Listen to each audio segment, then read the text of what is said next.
In this video, I'm going to walk you guys through the number one thing option sellers fail to track, and it is costing them money. But before I do that, make sure you sign up to the Options Trading Desk waitlist. Link is down below, where I go through my live trades in real time, walking you through the adjustments I make and how I convert losers into winners. And we're going to go through Adobe, which currently is a loser. It's inside the Options Trading Desk. Currently now looking at it, which we'll go through. It is currently now at break even, but I'm going to make more money out of this trade, and I'll show you that in this video. So make sure you sign up down below. Link is in the description. So before I go into what it is, I'm going to show you this example, which is the perfect illustration to what I'm trying to make.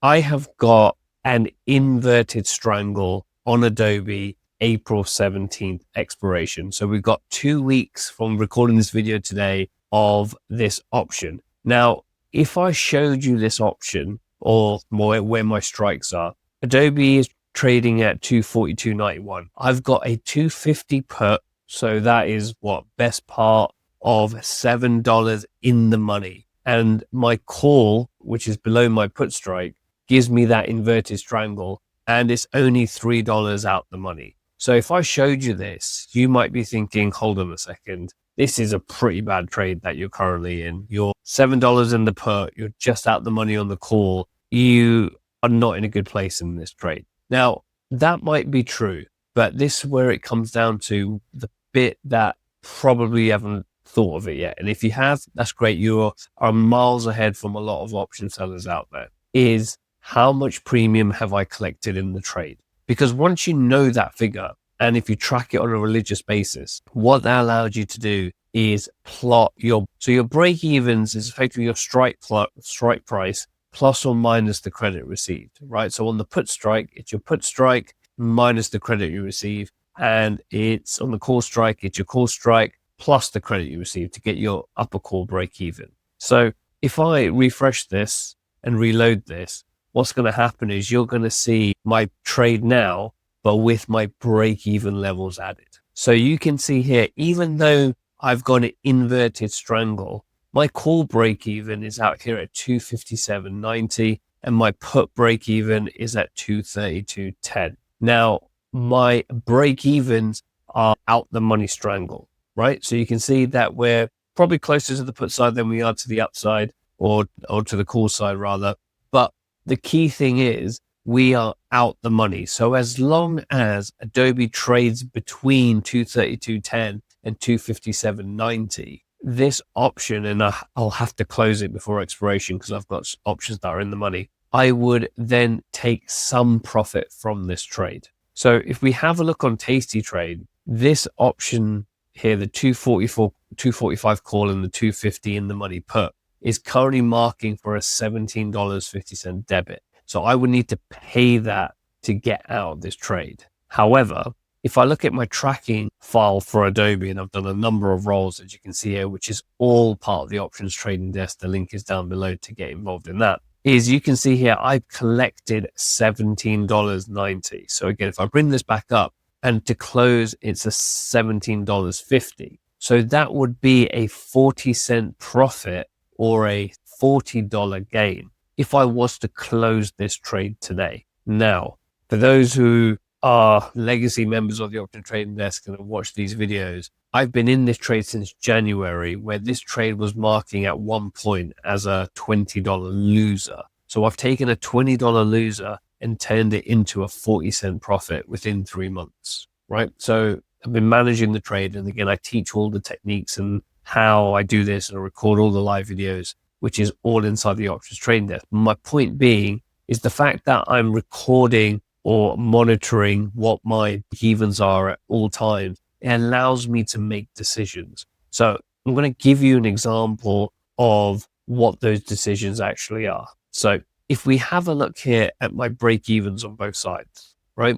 And Tasty Trade show the expected move at any given expiration, and it takes the volatility plus or minus at the current price, and it plots it in this brown bar. So forget where my strikes are for a second. If we just look at my break even, so my call break even is 257.90, which you can see here is outside of the expected move on the upside, because the expected move is around 255 or 256. And on the downside, my put break even is 232.50, which is right here to 232, so 232.50, which is still within the expected move. So there's more chance against the current volatility that my put will get break even will get breached, as opposed to my call break even will get breached. However, knowing that allows me then to adjust accordingly. So for example, let's just say my call break even was at 260, right? So despite me having the 245 call,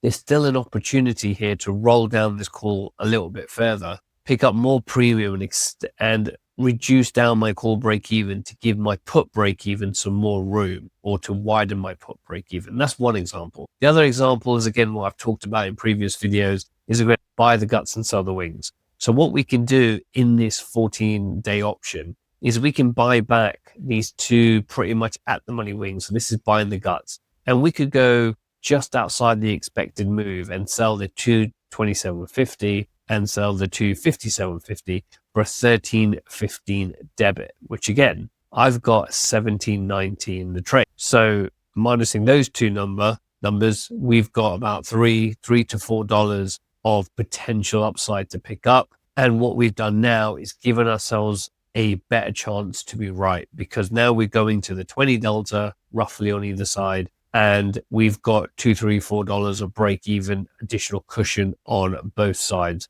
which again gives us the opportunity now to be right. So again, we in the next 14 days, if it stays within this range and we get close enough to recouping 80-90% of the $3.5, $4 that's on the table, we can close this trade out profitably. I can close the trade out profitably now for, 40 cents of profit, but I choose to try to make a bit more money, considering I've worked quite hard to get us in this position of where we are today. So this is a good example of where tracking all of your break evens and the total premiums you've collected from all your adjustments, from all your rolls, do the buy the gut, sell the wings, or close the trade now or when the market opens for some sort of profit or run. So again, if you think about what we've done, we've saved a $20 loser into a 40-cent winner, or potentially a up to $4 winner, which again, if I go back to the 95% of trades that we just sell and out the money strangle or a put at 15, 20 delta, and we take profits at 50, 60%, you're going to do that 90, 95% of the time. It's that 5% of examples like Adobe or like Coinbase that I've got, or like Tesla that I've got, or Meta that I've currently got. All of these types of trades that have gone slightly wrong, that we do the adjustments, we measure the premium, we measure our break evens, and then we look to make those calculated decisions on how we get out of those positions. So hope you found value in this. Start tracking your break even, start understanding the premium you've collected from all your rolls, and plot those break evens on Tasty Trade, because visually when you see it and you're thinking, okay, this Adobe trade I've got for a long time, but I'm in a decent position on Adobe now. I've worked really hard. As you can see here, Adobe just kept going down, down, down, down. And I've got it in a place now where we could get out today for a profit, but I want to try to eke a bit more. So the buy the gut, sell the wings move is coming in the next 4 or 5 days, I think. Just want to get a bit more premium coming out of it. And then I can hopefully look to capture most of the upside. And if the worst case does happen, on my new break evens, let's say starts coming down to the 227.50, I can start still rolling down this call again, pick up more premium, and hopefully still get out. But at the same time, I've then got a better opportunity to roll this out into the May cycle, for example, and widen out my strikes and not be in an inverted strangle mess. I'm more into a nice out the money mess that's easier to manage. So again, hope you've enjoyed this video. Hope it's got some value. Make sure you sign up to the Options Trading Desk. The link is down below. Like, subscribe, and I shall see you guys in the next video.